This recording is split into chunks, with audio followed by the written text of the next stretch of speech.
Hi, I'm Joy Lawrence. Welcome to my instructional video for writing introductions. In this video, I will go over the three main parts of an introduction: the opening hook, the essay map, and the thesis statement. The very first part of your introduction is the opening hook. This is where you want to grab your reader's attention and make them want to continue reading your essay. You want to hook your reader in the same way you would hook a fish, so that's why it's called an opening hook. There's several different types of opening hooks. You might start with a shocking statistic or a startling statement. There may be a relevant quote that's worded in a way the reader needs to see. Or you could start with a question that you want readers to ponder as they continue to read your essay. There are some warnings with writing opening hooks. First, you should know that starting with a question is a common practice among students. So if you want to stand out, you should avoid that strategy. Second, don't let the hook dominate your introduction.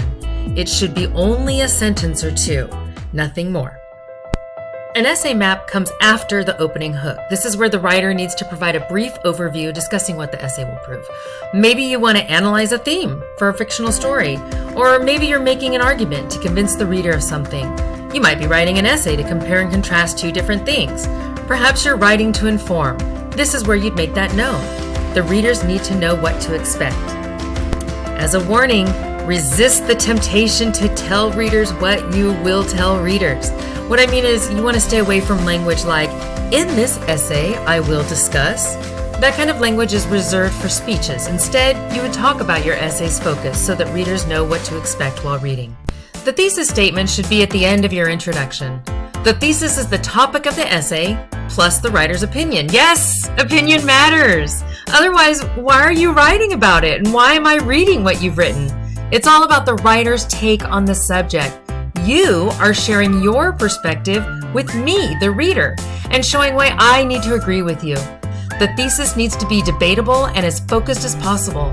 Give yourself permission to start with a working thesis. This can be something more generic and unfocused. It's better to start with a working thesis than to wait until you have the perfect thesis.